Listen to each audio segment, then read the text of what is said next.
So I think we want to make sure that the timing aligns on that one. You know, that there is, you know, a confirmed intent to build this light in conjunction with Chick-fil-A.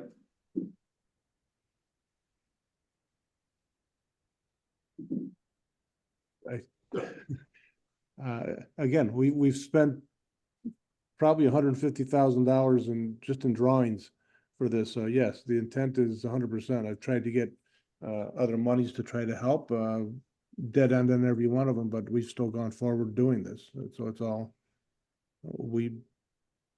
our druthers, we would prefer to have a light, no question about it. I'm not holding that back. Yeah, I think the next step is we need to review the stormwater design with the town engineering staff, and then we can send the hopefully the final requested data to DOT, and then they can finalize the approval. Let's get that taken care of. Keep that moving. So I guess we've got 3 items, and I do want to wrap this up here, but 3 items in relation to this site. You know, the window signage, which will be addressed.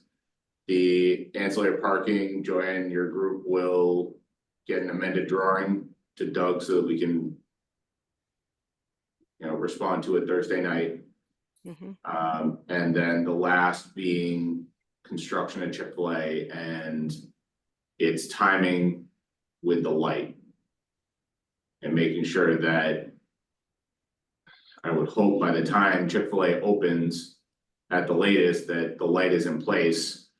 You know, I think it just goes without saying that, you know, our concern still is that people can't get their chicken sandwich. You know, that it is tied, right, Doug, that the C of O is tied to the light? Yes.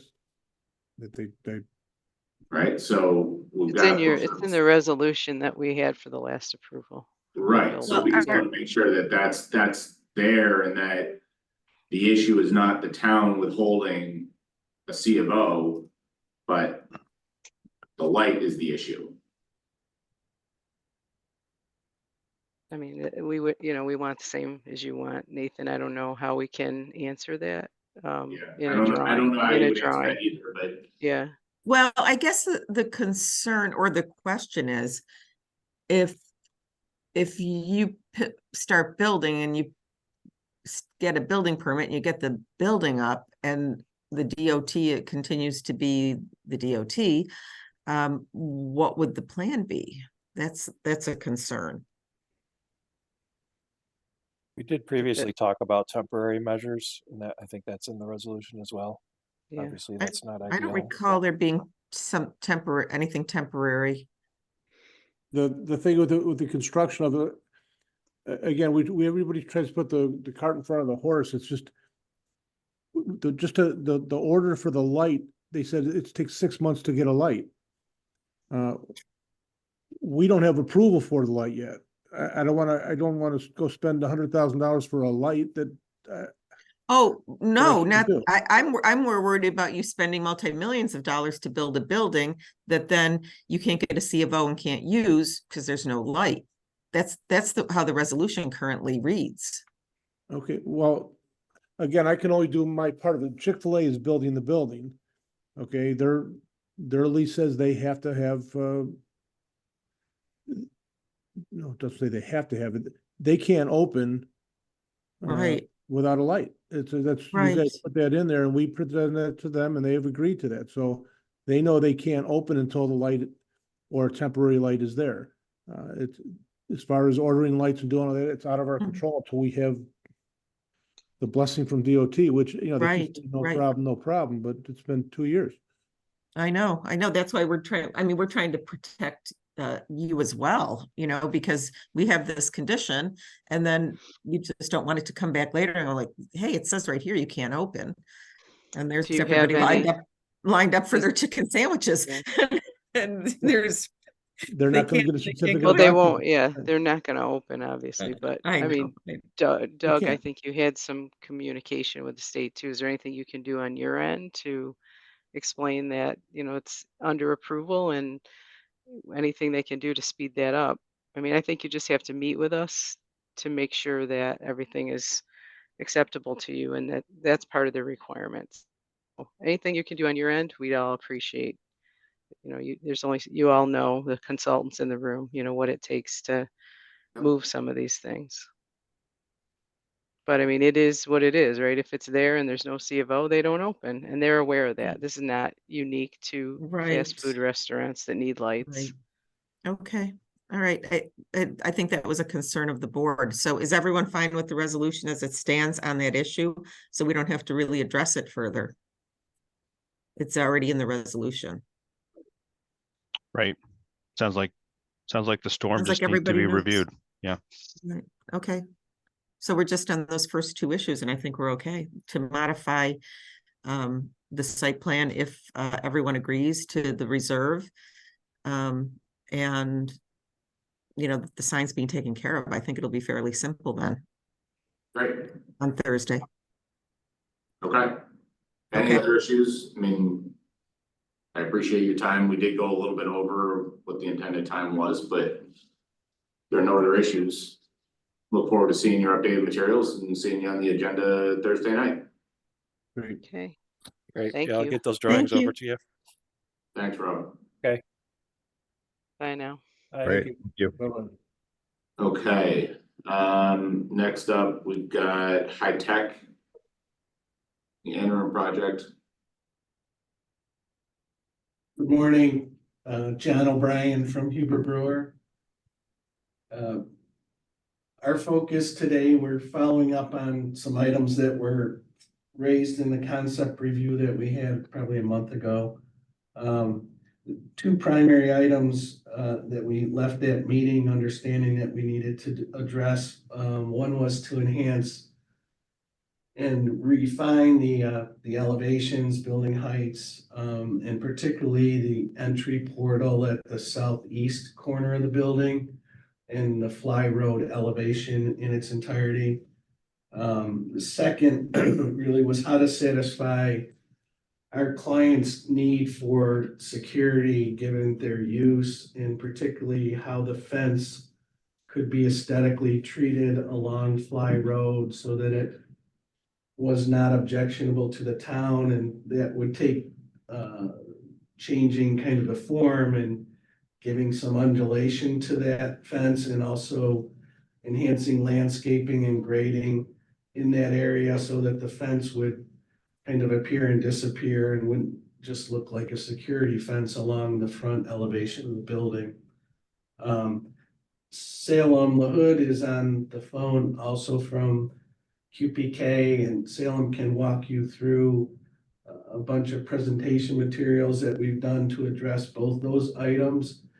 And then I'll give you a quick update as to where we are with engineering and detailed final submission to the town at the end of Salem's presentation. So I will turn it over to Salem at this point, and he can share his screen.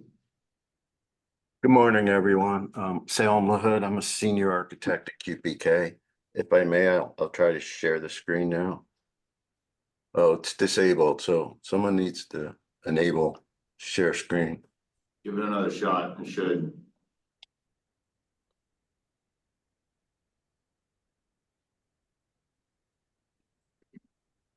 Okay, so can everyone see that? Not yet, it might take a second. How about now? There we Yeah. go. Okay, so they're starting off with the floor plans. They really haven't changed. The footprint of the buildings remain the same. We have roughly 150,000 square feet at the ground level. It includes what they're calling the annex building on the west portion, shipping and receiving, mechanical, electric. On the southeast corner is the lobby and administrative area, and then the rest of that floor is a production facility. The second floor is an L-shaped structure. It wraps around the building on both the north and the east. And right now, that's just scheduled for both production and office. Here's the exterior elevations. The east elevation at the top, which is Fly Road elevation, then the north elevation, the west elevation, and the south elevation. The two-story portion is roughly 43'6" to the top of the parapet. If there's any questions on the elevations, please jump in.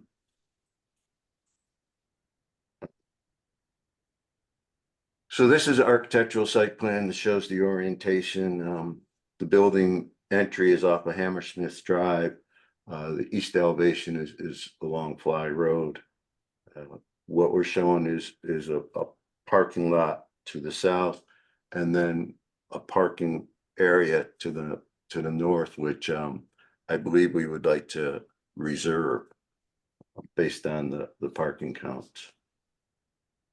And maybe Brian Bouchard could address that when he looks at the site plan. I mean, the reserve parking, that I believe is in accordance with the town's 25% allowable reserve. We've gone back and forth whether based on typical or planned employee counts and shift overlap, we could probably reserve more parking than that. I don't know what the town's position would be on reserving additional parking based on known shift occupancy and shift overlap.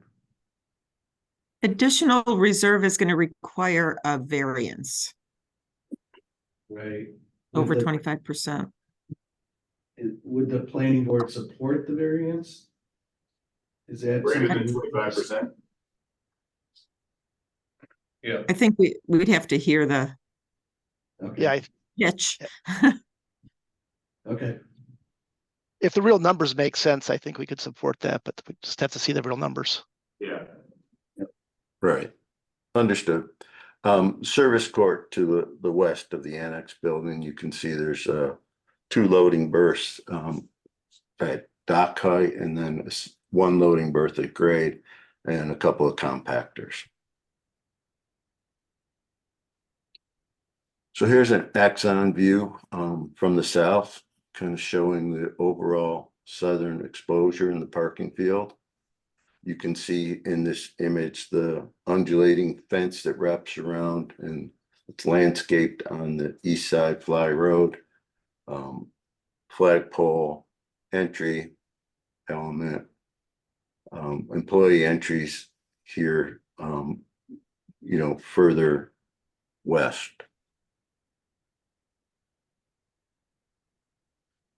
This is a bird's eye view from the south, looking northeast. Shows the parking field and the entry element. This is a view from the entrance drive at Hammersmith. If I go too fast, please let me know. This is a view on Fly Road, looking towards that entrance element. That car, the white car there is entering Hammersmith Drive. Salem, what are the materials that you're showing here? The blue, the white? So the white is insulated metal panels. The blue is a corrugated metal panel. That is the TTM official blue color that they use on all their projects.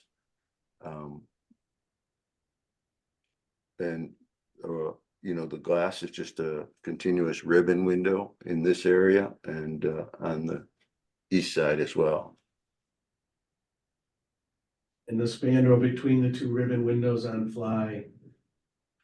Yeah, when we get to that elevation. So here you can see we've added a spandrel. This is a Galvalume corrugated aluminum. It provides a reflective sheen, if you will, depending on how the sun hits it. And we placed that on the Fly Road elevation to kind of dress it up a little bit and to provide a high-tech look. This is from Benedict, across the street. I'm standing on Benedict. You can see the entire Fly Road elevation.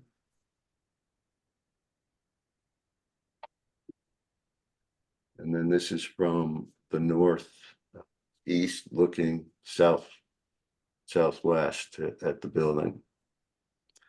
You can see the landscaping and the fence line. This is on Fly Road headed south.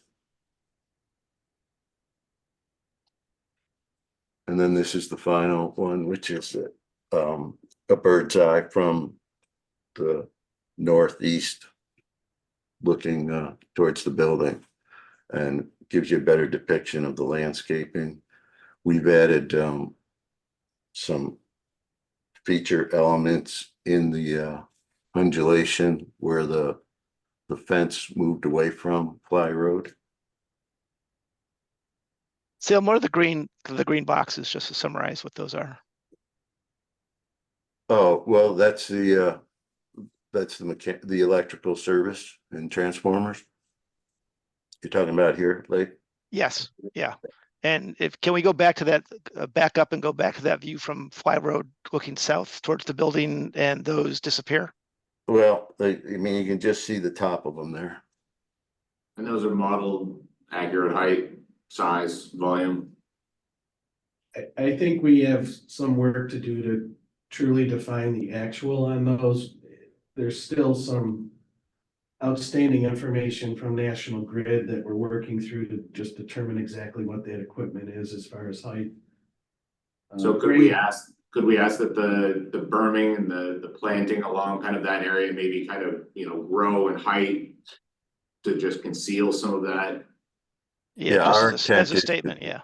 Our intent is to conceal it. So once we get a determination on the type of equipment, we'll certainly address it either with berms or a screen wall or a combination of two. Yeah, I mean, you've done a beautiful job in terms of the plantings right along Fly and kind of how that it organically looks like it's there. I prefer to see that burned or planted versus a screen wall at that point, just for continuity. Sure. Yeah, Yeah. Nate, that's a good point. So this is Brian from CHA.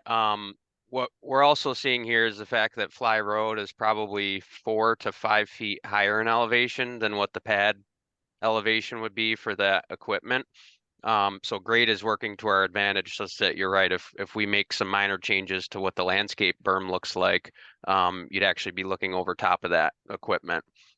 This may also include something like not a screen wall, but some type of inset wall that the berm can rest on top of, so that you don't see the wall, but it's letting the equipment be lower in elevation than what you would perceive from the road too. So we can work on those details.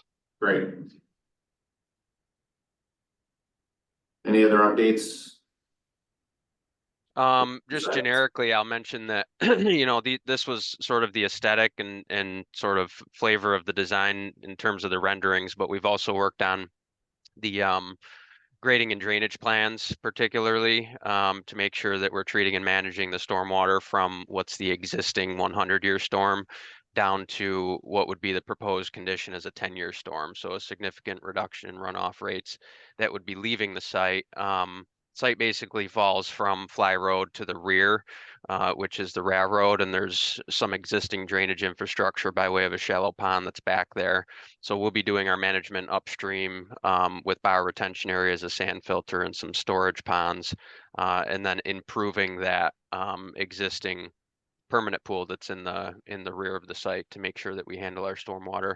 And then some of the other updates that you'll see in our next package would be landscape plans that match what we're showing here in terms of the renderings, along with things like the site lighting and utility plans too. So full site plan package to come. John, can you give an update on your discussions with the Dunrover neighborhood? Sure. So, we're all aware of some issues with drainage and stormwater in the Franklin Park neighborhood. I did get some information that the neighbors were wondering what exactly was going on with the site, and I spoke with Tom Brewster, at length, I guess yesterday or the day before. He's a resident of the street and forgive me, I forgot the name, but he, in the Franklin Park neighborhood that has the biggest concern with stormwater and drainage. Tom is a former employee of the town and everybody seems to bend his ear on things like this. So I had a good discussion with him, explaining the whole situation, what the project was, where it was positioned, really kind of tight to Fly Road, that the construction of the building height would not be, you know, kind of overshadowing the neighborhood. And that stormwater would be managed along that western side to the requirements of the Lake Creek Drainage District, which I don't believe were in place when the plan was originally proposed back in the eighties. So all the neighbors seem to go to him because he's connected to the town. I offered to meet with the neighborhood in its entirety if they wanted to.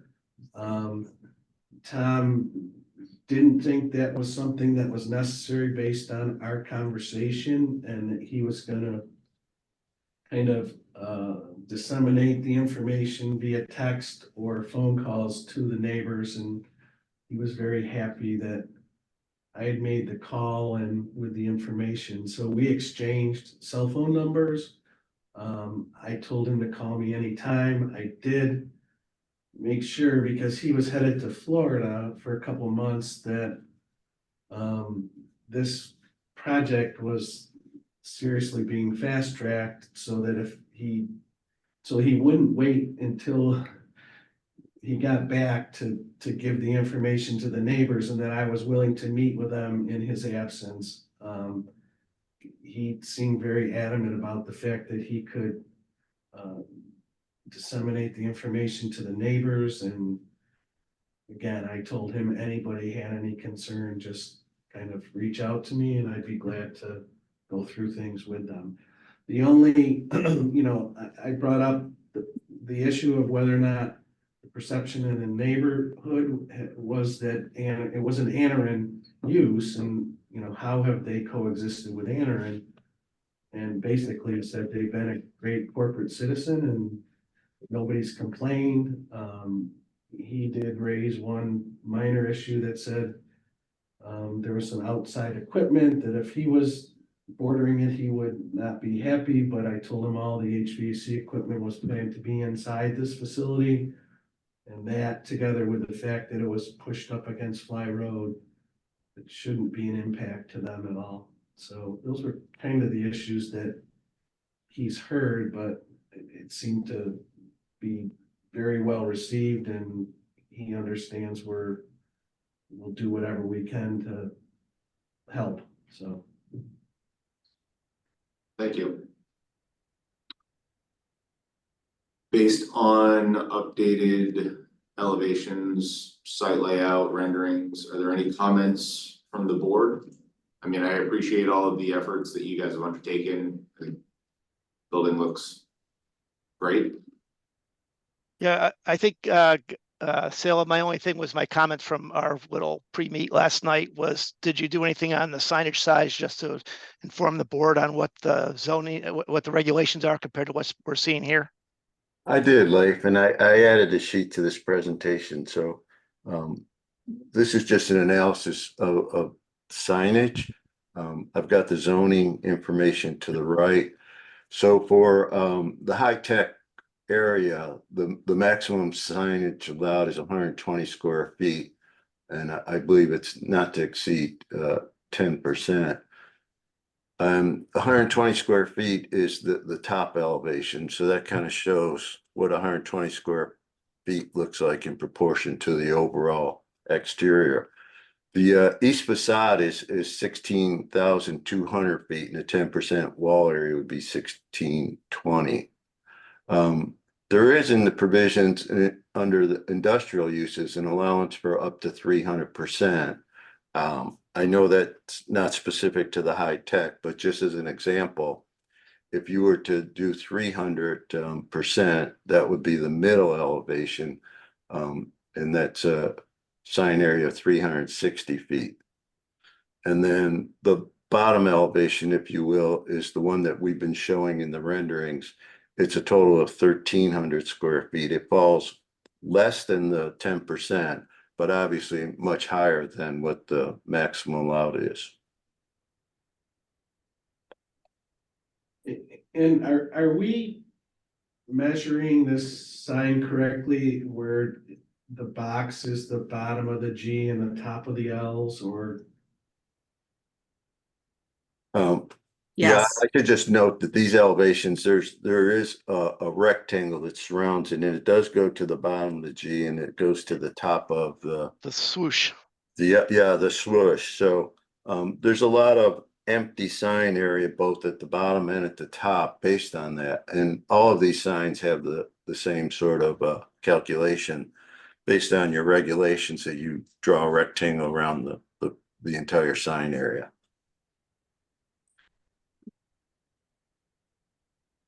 I mean, proportionally, I'd almost think it's slightly less than the bottom image, the 1,300. The middle one, personally, to me, feels just a little small, but the bottom one feels just a little too big. Yeah, we could address that. We could potentially reduce the bottom one, maybe 20%, somewhere in that range, to try to get it. Yeah, Nathan, I had him do this because we got into this a little last night just to talk, and my comment was, this is a proportional game that needs to be played to be appropriately sized for the elevation, not just potentially meeting the minimalist regulation element here. So, and I agree with you, I think it is a proportional, I mean, it has to feel right in terms of that elevation. But the other is, who are you advertising to? You've got people on Fly Road, which are 50 feet away from the road. It's not like you're looking to advertise to people on 481 moving 65 miles an hour. So I think it is a fine game in there in terms of how large this signage is on this elevation. So I don't know what avenue we necessarily have. I guess it would be a recommendation to ZBA if the signage is over the 120 square feet. But I think we want to get to a point where it's right for the building and it's right for the neighborhood and it's right for the street. I agree. Not just, is it lit or is it just? Yeah, and we tried to use the signage almost as an element of the design. So you can see in these renderings that, it's a real component to the overall design. Yeah, no, is it lit signage or is it just straight? There will be individual internally illuminated letters, so. So that plays into the overall aesthetic of the site. So then the other part of it is you got signs on two sides of the building. Well, I think the ordinance allows you to have a sign on each face that faces the street. So this view here on the south side faces Hammersmith and the other one's Fly Road. But we're willing to visit the Hammersmith one if you'd like, but we're open. We're just showing what we have currently. Yeah, I mean, I think I'd almost say the one at Hammersmith has got to be secondary, maybe smaller in size. And let the one on Fly be the big component based one, yeah. Yeah, this one, the one on Hammersmith reads really large to me proportionally. We didn't talk about that last night, Salem. The other thing I had, Salem, was back on the Fly Road elevation. We've got the Gavaloom center panel. Originally, we talked about having some form of way of having a hood element on the top of that would splay light down across that nice textured panel. So we have a lighting element onto that. Yeah, so put some sort of eyebrow here over the top of the ribbon. Yep, just a pin spot down onto that and express that Gavaloom panel. Yeah, we could do that as we get into the lighting program. We could do that from the top, or we could do that from the ground. Bottom. Yep. Yeah, either I way. think would be more effective than shining down, yeah. Yep. Be careful, I mean, we are all dark sky Yeah. clients, so shooting light up is not always preferable, but. Yeah, and the lights would be screened by the landscaping, so yeah, that would work. Yeah, they could be hooded. They could be hooded too, so they really cut a line at the top of that panel too. Your call, Salem, but that's the concern. Yep, understood. Are there other comments from the board?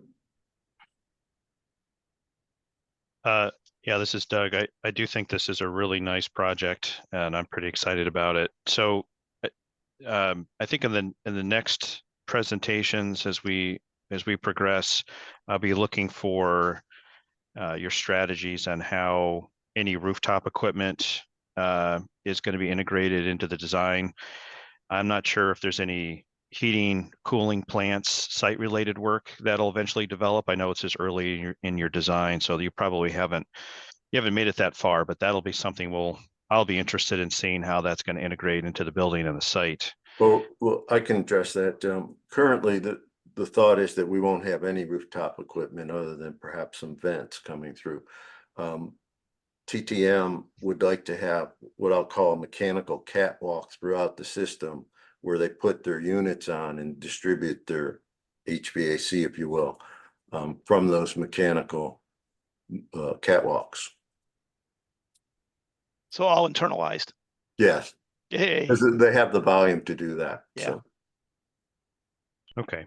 Good. So presumably you'll have mechanical louvers for heat exchangers at some point around the facade though. So yeah. We haven't gotten to that point Right. with the engineers yet, but as soon as we do, we will incorporate those into the facade. Yep. Okay. Doug, Great. Yeah. I mean, we may have a generator outside. Other than that, I think the cooling towers would be probably inside because we're gonna cool year round, so. Okay. Sounds right. HVAC equipment is all planned for maintenance purposes and aesthetic to be inside. So. On the inside. Okay. Makes for a nice clean roof too. The other component that I'll need some more information on is kind of the delineation of the access points, access control at those drive lanes into the parking field at the fencing. So clearly they're not going to be open. Well, maybe they will be open without gates, but I think there's some more information I'll be looking for there. Yeah, the direction currently, Doug, is to operate similar to their existing facility, which is a gated fenced facility, but that there is free flow of traffic. So the gate would be available to be shut if it needed to be, but it would just be a manually operated swing gate. Okay, so as those details are developed, we'll take a look at them. Great. Great. Awesome. Anyone else? Any other additional comments? So what is our timeline on this one? When do you anticipate having an updated package? So that was gonna be my closing statement. So we're due a couple of items to complete our long form seeker, which we would expect to have probably by week's end. CHA has progressed the engineering, particularly the stormwater, to a point where we're pretty close. I think we'd be looking to maybe get in the workshop session on the 23rd and get into a meeting on the 25th of January where we could progress this and maybe designate lead agency for seeker.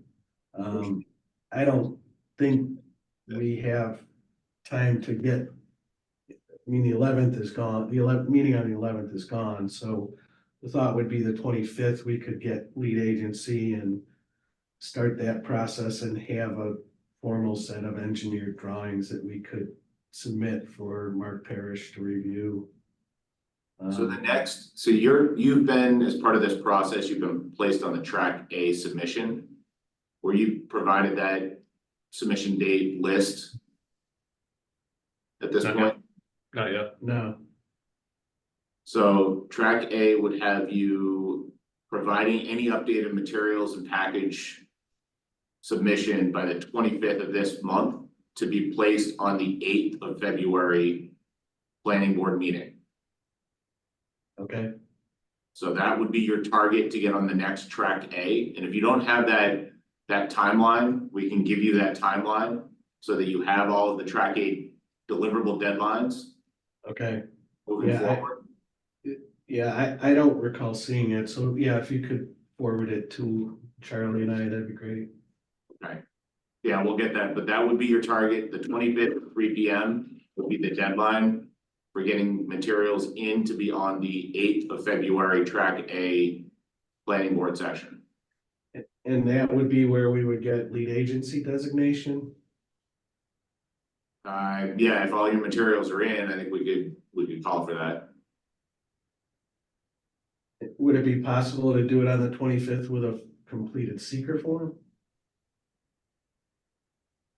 Yeah, could we break this down and bite that part off? I- We would I don't- need materials by this Thursday for that to happen. When are you able to get materials to? All right, well, why don't we internally discuss it and then, Yeah, I mean, the other thing that we haven't even spoken about, which shouldn't be a big deal, but is part of the equation here, is there's a subdivision involved with this too, right? yeah, so the subdivision application and the materials were submitted on Friday. So that is in process. That subdivision is really a merger of three residential lots at the north end of Fly Road, as it abuts Sunny Square Drive, that we acquired and are zoned high tech. And we just are gonna, merge them into the larger parcel. So those maps and the subdivision application has been submitted to the town. I don't We're know. gonna have, we'll have enough by the next meeting to start the seeker process. That's, Yeah. that, what we're gonna have is sufficient. Right. So they may or may not be on, it'll just be a. We can move it forward. Exactly. Yeah, I appreciate it. So, Yeah, I just think, Jamie and Nathan, I think anything we can do to take these big projects and bite off the components that we can bite off that are easy to do, I think we should do. Right. Yeah, as long as that material's there, we'll discuss it prior to the next meeting, but if we're comfortable with it, I don't have a problem with that. yeah, and we're all for workshop sessions, additional workshop sessions if you think it's beneficial, so.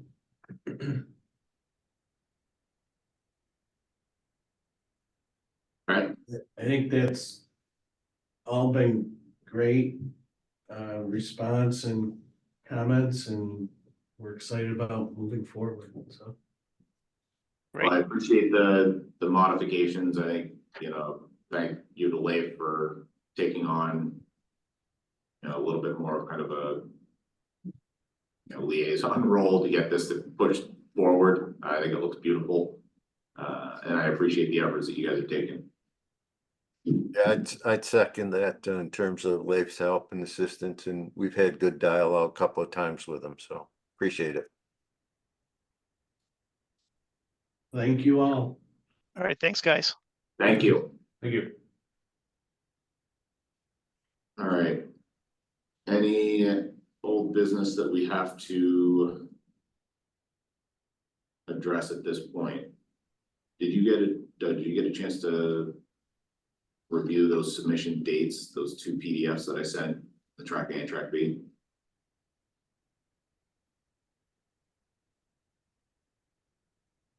I just want to send them. I thought I did, let me double check. Yeah, I mean, I just want to, so for everybody on the board here, we've got the track A and track B that we're implementing and making sure that So I have a PDF that I'm gonna send out to everyone here, which has those deliverable dates for each of the tracks. And so we're gonna make sure that we're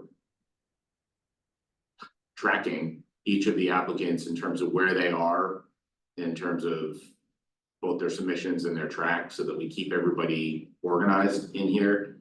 And so you'll have those PDFs will then be able to be supplied to the applicants so that they have a clear path forward in terms of when they're supposed to have materials in and when they can expect to be on agendas. And then the last, I think we were talking about awards. Those have all been approved at the last meeting. You're actually taking care of the awards. Once those are ready, Peter is actually gonna go and hand them out at each of the individual businesses.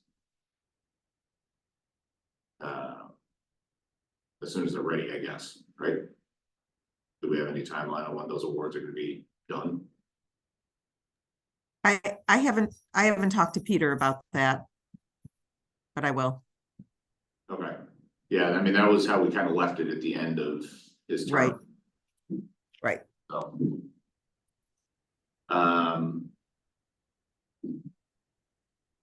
Any other outstanding business that we gotta address? Nate, I walked away for a second, because my dog was misbehaving. Did you say anything about the award to Peter? When I walked No, away? not yet. So that's the Lazar Award, right? Right. So we'll do that. Do we want to do that at the 25th? That was the meeting that we talked about, kind of inviting Peter in, giving him the award at the 25th. I cannot be at the 25th meeting.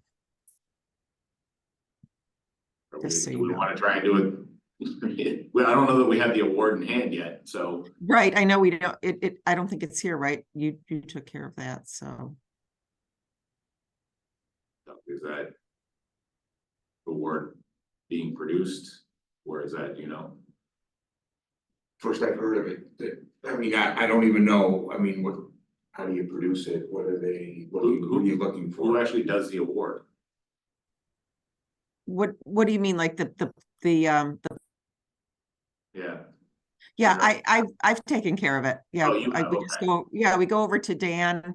I just have never actually addressed who takes care of the award itself. Yeah, the plaque thing. I've been doing it, so Okay, that's fine. and Yeah. then for that, I'll also get a card that everybody can sign. And then we did get a pair of they're whiskey glasses basically, but they've got the town of DeWitt street map essentially etched into the glass around it with a planning board chair, his term and his initials on it, just a little token of appreciation to give to him with the award as well. So I'll have a card and people can sign the card, and we'll get those glasses wrapped. And other than that, Okay. Jamie, any other items of discussion? No, I don't think so. I think we took care of it early on, so. Okay. Thursday night, 7 o'clock, public hearing to start. Thank you. Thanks, you. everyone. Thanks.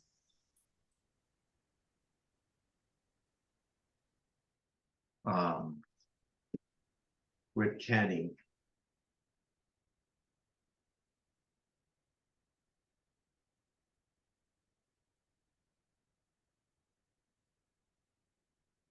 For 10 items.